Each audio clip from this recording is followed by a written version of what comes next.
찬송가 487장의 제목은 어두움 후에 빛이 오며입니다. 제가 이 찬송을 들은 것은 지난번에 사역하던 교회에서 여성 성가대가 그 예배 중에 마지막 송영으로 불렀을 때입니다.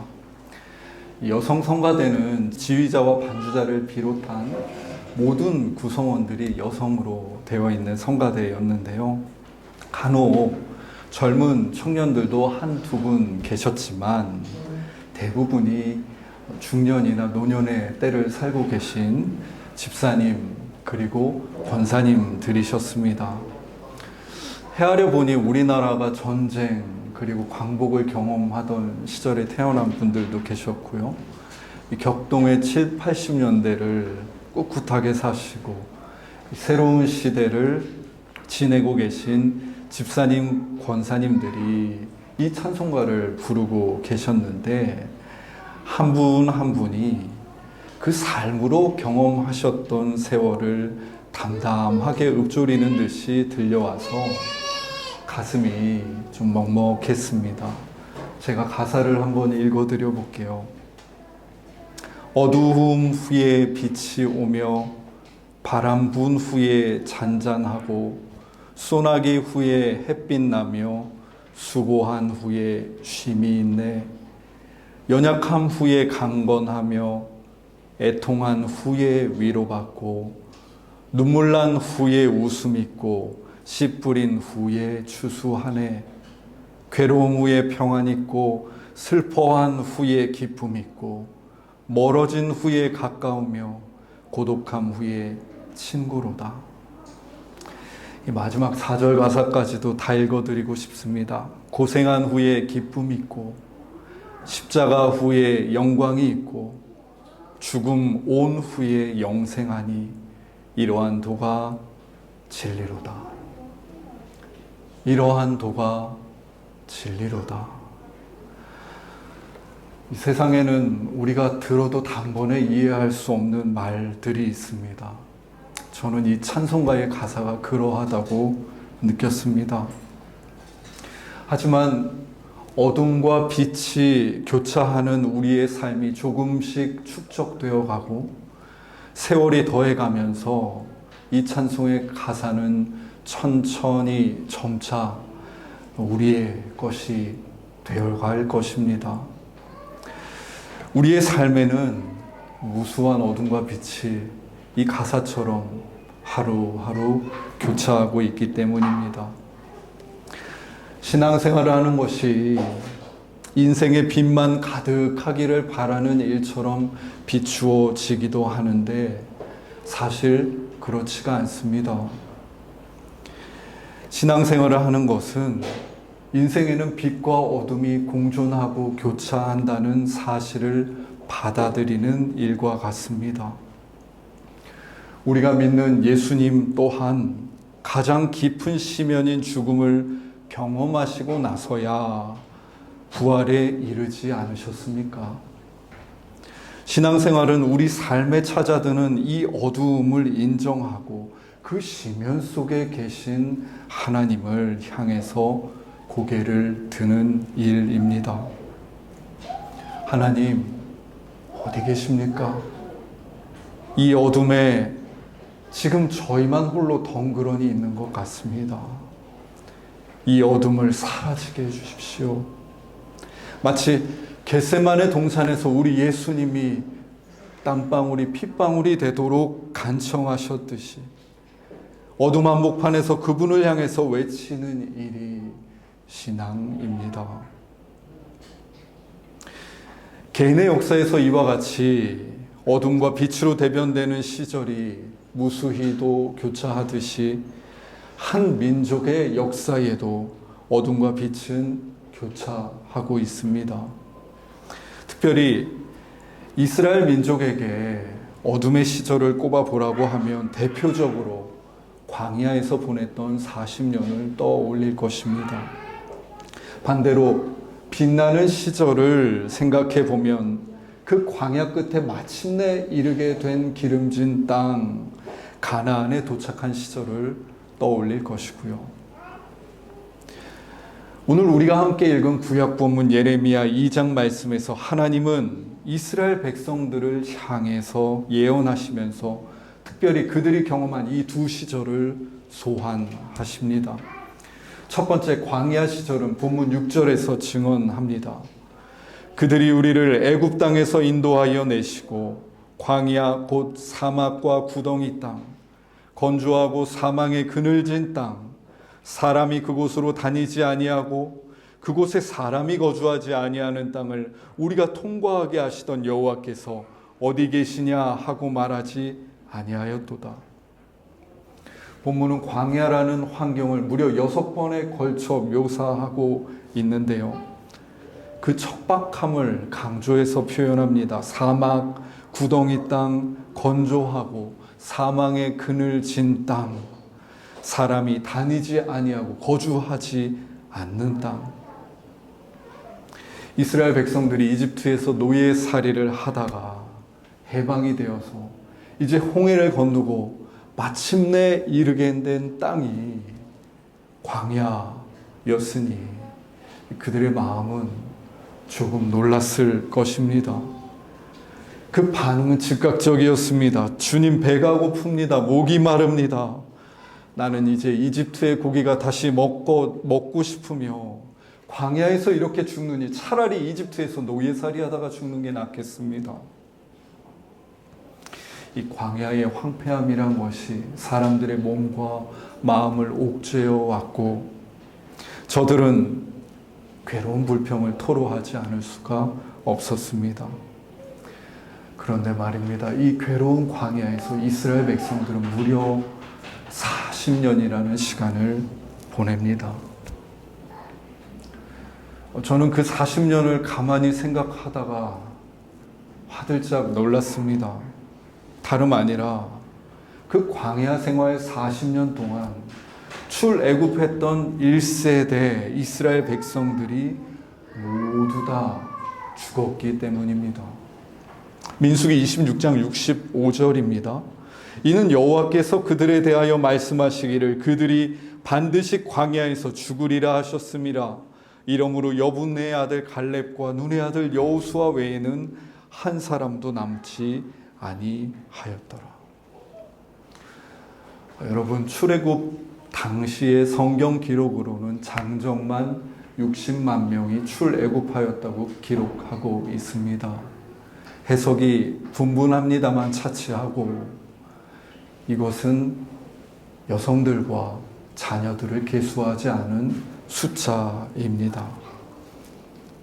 그런데 그 60만 명이 40년 안에 모두 다 죽었다라는 말입니다. 제가 계산해 보니까요. 매일 41명 이상이 죽음을 당했고, 그러니까 그들이 지친 진영 안에서는 40명 이상의 장례식이 날마다 거행된 것입니다.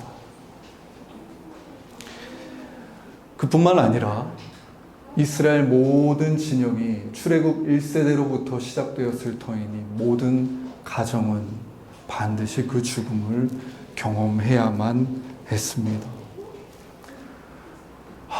노예된 그 이집트에서 탈출해서 광야에서 이제 희망을 품고 하나님의 이끄심을 따라 걸어가고 있는데 그 가나안에는 도착도 하지 못하고 광야에서 죽어버리고 만다면 여러분 마음이 어떠실 것 같습니까? 너무 억울하지 않았을까요? 이집트에서 우리를 이끌어낸 하나님의 뜻은 도무지 알 수가 없고 가혹하기까지 하다 말하지 않았을까요? 그런데 그 이스라엘 백성들은 억울함에 사무쳐 분노에 치우쳐 다시 이집트로 돌아가지 않습니다. 아니, 그들은 오히려 더 의연하게 하나님을 신뢰하며 길을 갑니다. 어떻게 이런 일이 있을까요? 저는 그 1세대 사람들이 죽어가며 마지막으로 지었던 얼굴에 그 답이 있지 않을까 생각을 했습니다. 저들이 비록 광야에서 죽었지만 그 광야에서 젖과 꿀이 흐르는 땅 가나안을 맛보았기 때문입니다. 젖과 꿀이 흐르는 땅 가나안은 좀 더 정확히 성경적으로 말하면 하나님이 왕이 되시고 다스리시는 땅을 의미합니다. 저들은 비록 그들이 광야에 있었지만 바로의 노예가 아니라 하나님의 백성으로 조금씩 가나안에서 누릴 자유와 사랑을 맛보고 있었고, 비록 이것은 하루하루 임하는 찰나와 같았지만 그들의 삶을 충만하게 채우는 무엇이었습니다. 충만, 한껏 가득 찬 상태 말입니다.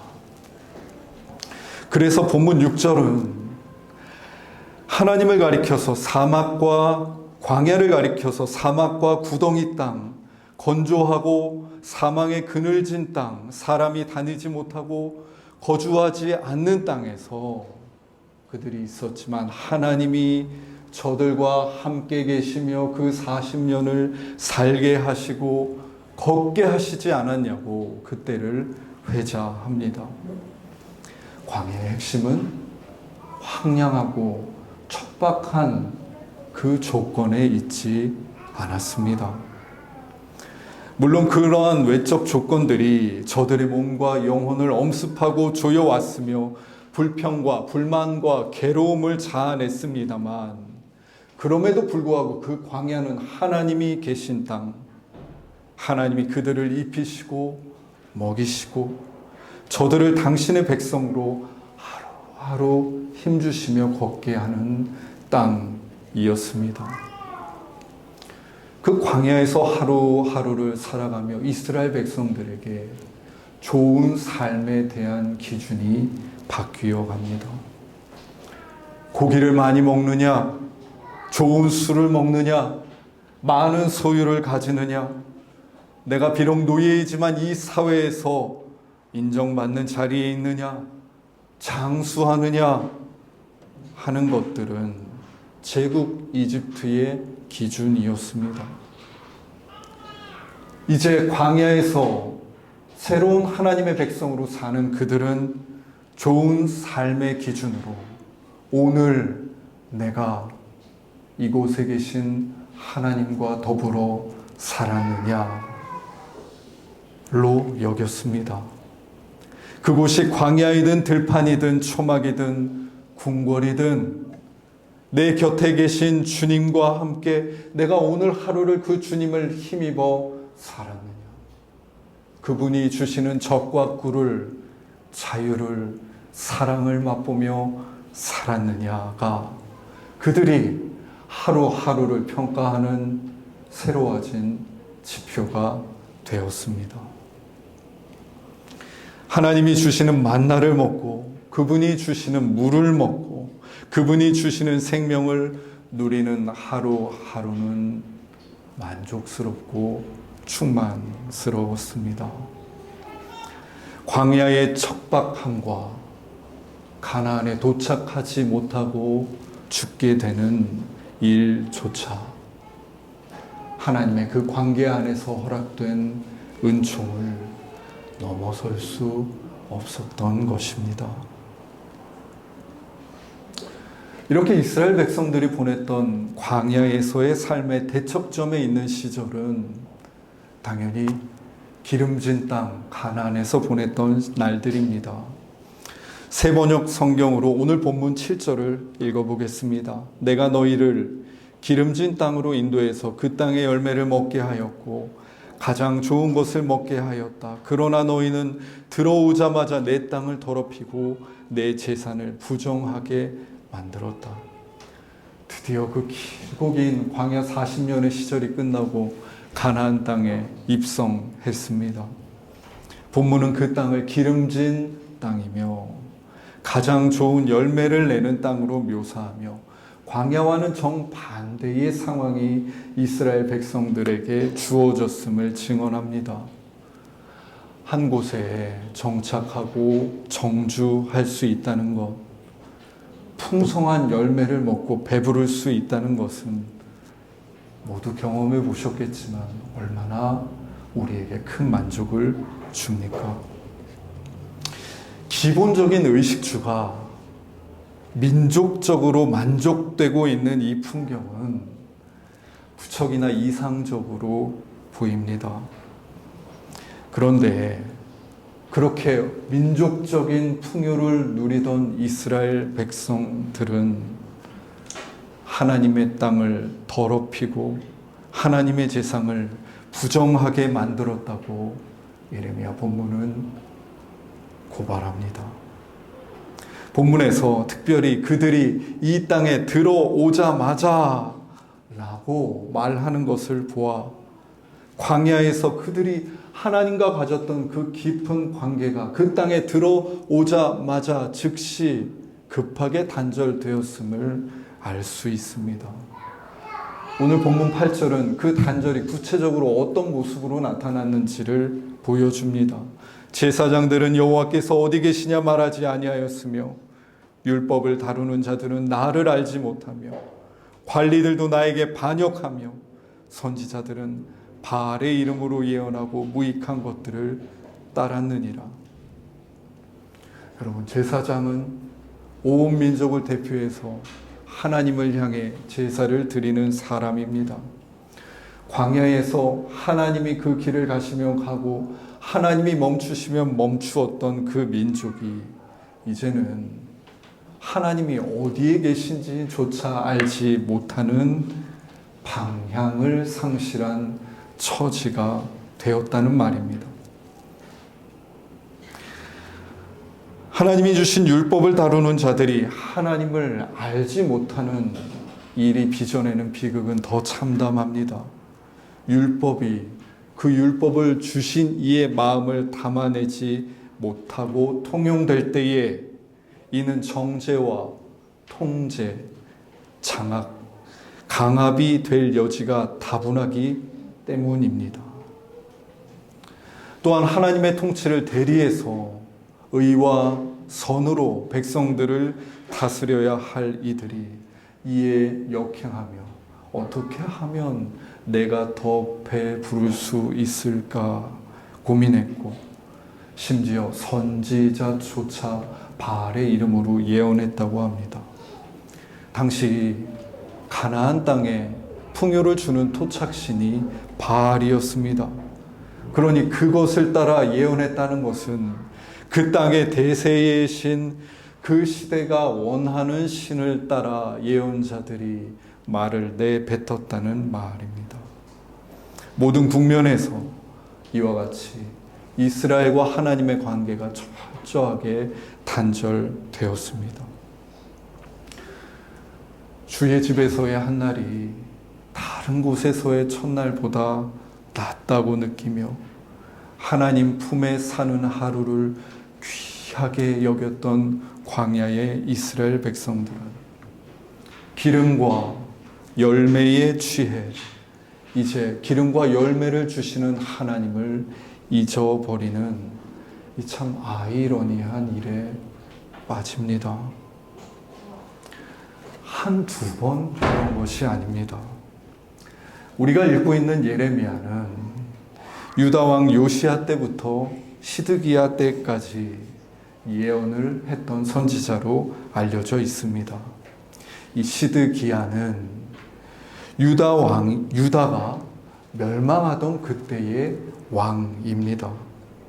유다는 솔로몬의 아들 르호보암이 남유다의 초대 왕이 되었을 때부터 시드기야에 이르기까지 344년이라는 역사를 가지고 지내왔는데 무려 이 344년이라는 긴 역사 동안 돌이키지 못했다는 이야기입니다.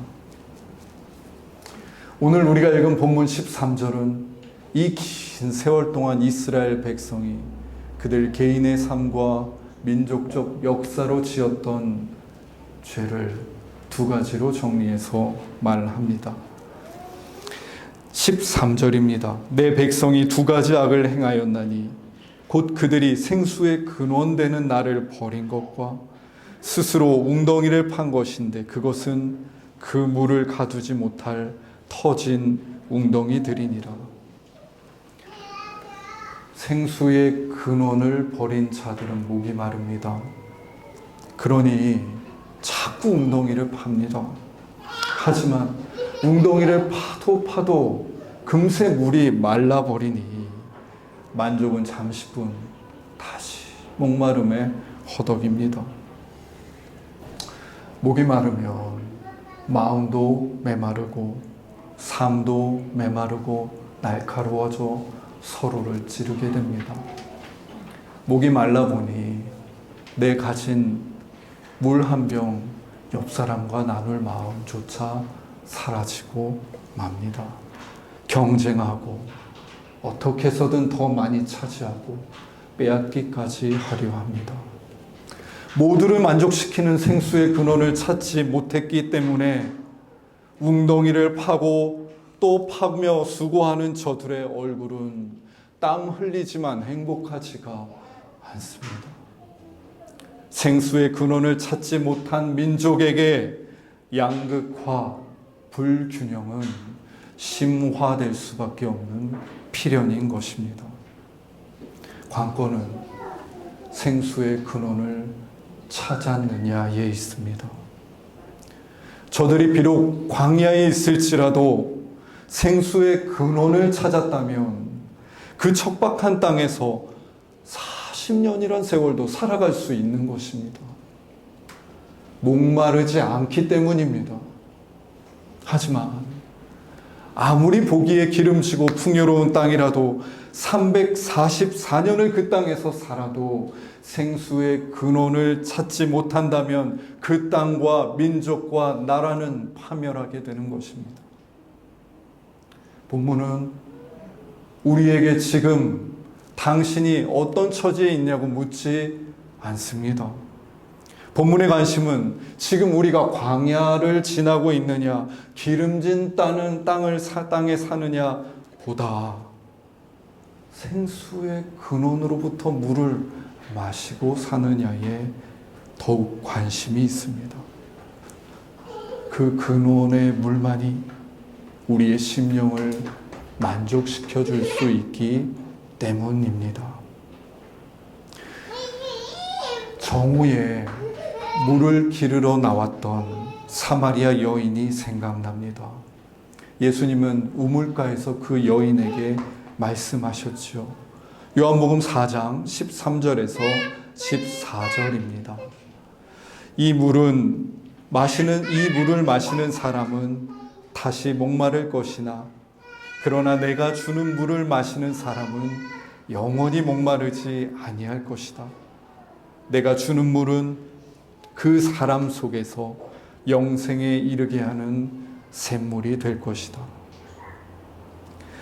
이 예수님이 주는 물을 마시고 그분과 더불어 살아갈 때에 남편 5명을 두고도 단 한 번도 그 생의 만족을 누려본 적 없는 여인이 비로소 해갈하고 자유로워질 수 있지 않았습니까?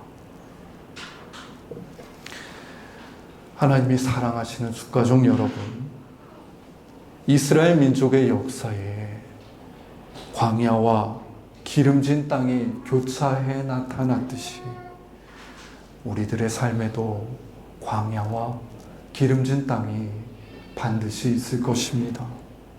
어둠과 빛이 교차합니다. 죽음과 삶이, 괴로움과 평안이, 애통과 위로가 공존합니다. 신앙생활은 늘 두 곳 중 한 곳만을 지향하지 않습니다. 신앙생활은 그 두 시절이 우리 삶의 교차함을 인정하고 받아들입니다. 그리고 우리가 어떤 시절을 살아가든지 생수의 근원이신 예수님께서 공급해 주시는 그 물을 먹고자 하는 것이 우리 신앙이 지향하는 바입니다. 당장 해갈을 줄 수 있는 다른 우물을 파지 않고 사람들이 시원하다 말하는 다른 탄산 음료를 대체해 마시지 않고 예수님께서 주시는 그 생수의 근원을 갈망하며 찾고 그분이 주시는 그 시원함으로 만족하고 배부른 삶을 사는 것입니다. 여러분, 광야에서 길을 걷고 계십니까? 그곳은 생수의 근원이 간절히 필요한 것이며 어쩌면 더욱 또렷하게 그 생수의 근원을 발견할 수 있는 땅이기도 합니다. 광야 같은 시절을 지나신다면 주님 주실 그 샘을 갈망하며 그곳에서 하루하루 소생하며 살아갑시다. 여러분, 기름진 땅을 살고 계십니까? 그곳은 풍요롭지만 생수의 근원이 역시 간절히 필요한 아이러니한 곳이며 목마름이 나의 소유와 풍요와 상관없이 엄습하는 곳입니다. 기름진 땅의 시절을 지날 때에도 우리 주님 주시는 그 생수의 근원에서만 우리 영혼은 해갈할 수 있으니 우리 삶의 중심과 방향을 다시금 그 근원 되신 주님을 향해 올곧게 세워갑시다. 근원에서 물 먹기, 하나님이 우리에게 명령하시는 한 가지입니다. 기도하겠습니다. 하나님, 내 목마름을 해결해 줄 근원을 찾지 못한 채 여기저기 우물을 파고 두리번거렸던 삶을 돌아봅니다. 주님, 우리가 근원에서 물 먹게 하여 주십시오. 광야의 시절을 지나는 분들이 메마른 땅에서 샘물을 주시는 하나님을 만나게 해주셔서 골짜기 같은 이 길 끝까지 주님 안에 소생하며 걸어갈 수 있도록 하루하루 힘주십시오. 기름진 땅의 시절을 지나는 분들이 근원이신 주님 안에서 해갈하게 하여 주시고 주님 주신 역할과 소명을 중심을 지키며 감당하게 하여 주십시오. 주님, 우리 교회가 근원의 샘에 있는 공동체로 서가게 하여 주시고 근원이신 당신으로 가득 찬 주님의 몸으로 하루하루 세워지게 하여 주십시오. 생수의 근원이신 하나님, 아픔 가운데 있는 우리 강이슬 자매님과 김형구 형제님의 가정을 기억하여 주시고 광야 같은 하루에 한량없는 생수로 살아갈 힘 주시기를 간절히 바라오며 예수 그리스도의 이름으로 기도드립니다. 아멘.